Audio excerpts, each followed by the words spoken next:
Welcome to Tribune News on Q, your go-to morning news source, only here at Daily Tribune. We're live on Daily Tribune's Facebook page, Tribune Now on YouTube, and at Daily Tribune Official on TikTok.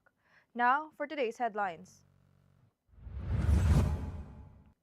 Hundreds of thousands joined simultaneous INC and UPI-led anti-corruption rallies across Metro Manila as INC leaders denounced violence, urged transparent probes, and protesters demanded accountability, with some groups calling for President Marcos's resignation, while Malacanang went on to lock down to monitor the unrest.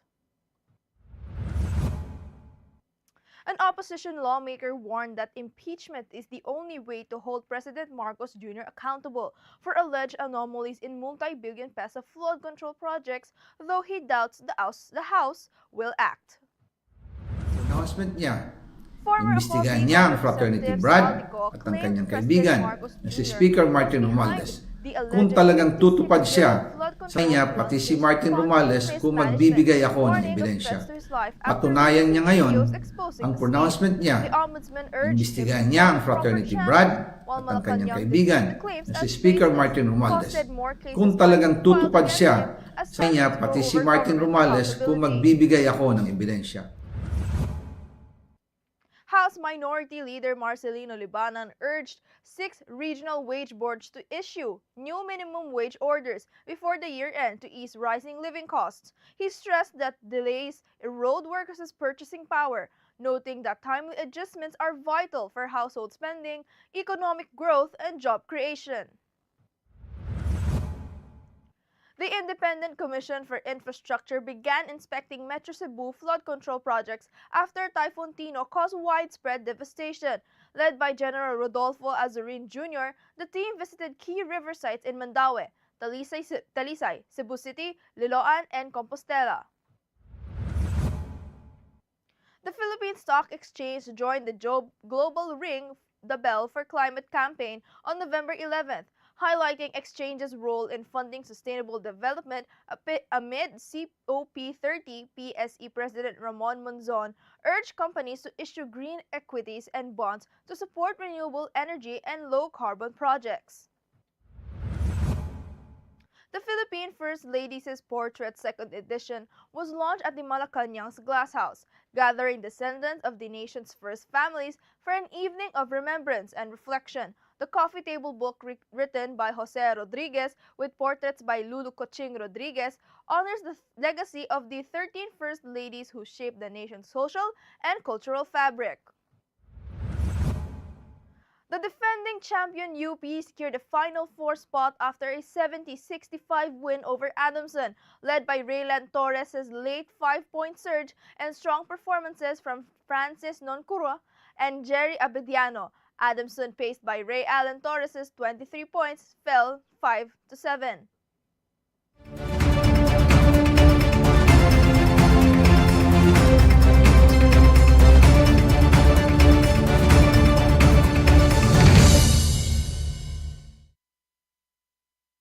Of November, and I'm Eliana Lacap, bringing you today's top stories.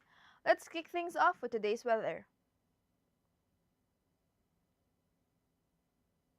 Light traffic at Balintawak Toll Plaza, Mindanao Toll Plaza, Bocaue Toll Plaza, and San Fernando northbound and southbound lanes. Motorists approaching Balintawak Cloverleaf southbound may experience slow-moving traffic due to a stalled vehicle, with speeds around 5 to 10 kilometers per hour. The leftmost lane near Torres Bugalyon to Skyway entry ramp is closed due to Northern Access Link Expressway construction with running speeds at 20 to 30 kilometers per hour. Counterflow is open from Valenzuela Interchange to Balintawak. All other areas of NLEX, Acitex, and NLEX connector, including toll plazas and interchanges, are reporting light traffic conditions. Motorists are advised to remain alert and observe traffic advisories for a safe and smooth trip. Now let's move on to this morning's headlines. Hundreds of thousands filled Metro Manila on Sunday as simultaneous rallies at Quirino Grandstand and the EDSA People Power Monument called for transparency and action on corruption. At Luneta, Iglesia Ni Cristo launched its 3-day rally for transparency and a better democracy, drawing up to 650,000 people. INC leaders rejected any push for a junta coup or snap elections, but demanded a fair probe into the flood control scandal, warning that corruption is driving investors away. Across EDSA, anti-corruption groups urged President Marcos to resign over alleged irregularities. Police enforced maximum tolerance, with Malacanang placed on lockdown as the president monitored the protests. An opposition lawmaker warned that impeachment is the only legal route to hold President Ferdinand Marcos Jr. accountable for alleged anomalies in the flood control projects, but doubts it will prosper in a House dominated by Marcos allies. Representative Eli San Fernando said ex-lawmaker Zaldico's explosive claims linking Marcos and someone else to budget insertions carry weight, but Co remains equally liable. He stressed Co must return and testify under oath for his statements to gain legal value. San Fernando said the House may still investigate the accusations, while Representative Percy Sendanya urged Marcos to directly address the issue amid growing public unrest. Former Ako Bicol Representative Saldico claimed he received death threats after releasing videos implicating President Ferdinand Marcos Jr. and alleged mismanagement of multi-billion peso flood control projects. Co alleged 56 billion meant for the projects went to Marcos, with none reaching to him. Ang pronouncement niya, He challenged imbestigahan niya ang fraternity brad at ang kanyang kaibigan na si Speaker Martin Romualdez. Kung talagang tutupad siya, sa kanya pati si Martin Romualdez kung magbibigay ako ng ebidensya. Patunayan niya ngayon ang pronouncement niya, imbestigahan niya ang fraternity brad at ang kanyang kaibigan. House Minority Leader Marcelino Libanan urged 6 regional wage boards to act swiftly and issue new minimum wage orders before the year end, citing the persistent rise in living costs. Libanan stressed that, quote, every week of delay means further erosion of workers' purchasing power, noting that Cordillera, Mimaropa, Eastern Visayas, Zamboanga, Peninsula, Northern Mindanao, and Caraga are yet to adjust wages. He highlighted that timely wage increases help revive household spending, boost demand for goods and services, and accelerate economic growth, providing workers with immediate relief and sustained price hikes. The Independent Commission for Infrastructure began inspecting flood control projects across Metro Cebu on Sunday after Typhoon Tino caused widespread devastation. Led by retired General Rodolfo Azurin Jr., the team visited key sites including the Batutanton River in Mandaue, the Mananga River in Talisay, Cebu City, Liloan, and Compostela, accompanying officials including Baguio Mayor Benjamin Magalong and DPWH Undersecretary Arthur Bisnar. The inspections follow Cebu Governor Pamela Baricuatro's request for a review of the province's flood projects. The ICI is prioritizing 80 projects involving the top 15 contractors named by President Marcos Jr., aiming to ensure accountability after typhoon's destruction. The Philippine Stock Exchange participated in the World Federation of Exchanges Ring the Bell for Climate campaign on November 11, 2025, alongside COP30, highlighting the role of exchanges in financing sustainable initiatives. PSE President Ramon S. Monzon urged companies to channel capital into renewable energy, green infrastructure, and low-carbon technologies, citing the PSE's recent fixed income exchange acquisition as a boost for sustainable finance. SEC Chairman Francis Ed Lim emphasized frameworks for green bonds and the Philippine Green Equity Guidelines, showing that sustainability and profitability can coexist. The event reinforces the Philippines' commitment to the Paris Agreement and sustainable development. Descendants of the Philippines' first families gathered at the Malacanang's Glass House to honor the legacies of the nation's leaders with the launch of the Philippines' First Ladies' Portraits, the second edition. Organized by the Tantoco Ruscia Foundation and led by Anton T. Huang, the event featured First Lady Luis Araneta Marcos and close family members in a night of reflection and admiration.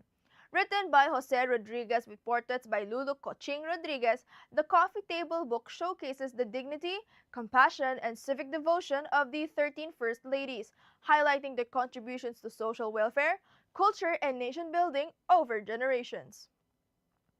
The defending champion University of the Philippines punched its ticket to the Final Four in the UAAP Season 88 after a 70-65 victory over Adamson at the Smart Araneta Coliseum. Raylan Torres scored 5 straight points in the final 2 minutes to help the Fighting Maroons fend off a late Adamson rally.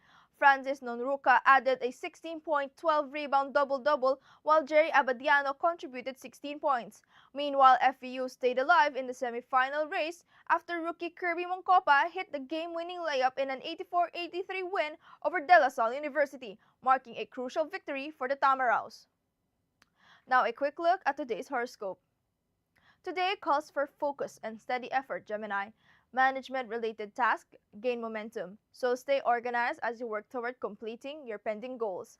In your personal and professional life, consistent dedication will help strengthen systems and streamline processes.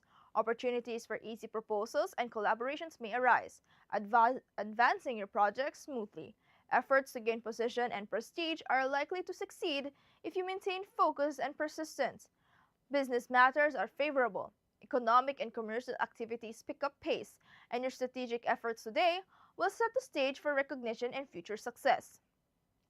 And Katribu, did you know that on this day of November 17, 1973, the U.S. President Richard Nixon, amidst the Watergate scandal, famously declared, "I am not a crook," during the televised news conference? This became a significant moment in U.S. political history because it symbolized Nixon's attempt to defend his integrity amid growing political pressure. His promise to appoint a new special prosecutor and eventually release the Watergate tapes ultimately led to the exposure of key evidence, shaking public trust in the presidency and reshaping U.S. political accountability. And a viral TikTok video by user Aukao is taking the internet by storm, amassing 3.9 million views as viewers gush over the adorable interaction between a playful kitten and a tiny frog. In the clip, the curious kitten bats at the frog and watches it as it hops around, mimicking the frog as well, creating a heart-melting moment that has netizens calling it too cute to handle. That's all for now, mga katribu. Join us again at 1 o'clock p.m. for more updates. This has been Eliana Lacap for Tribune News on Q.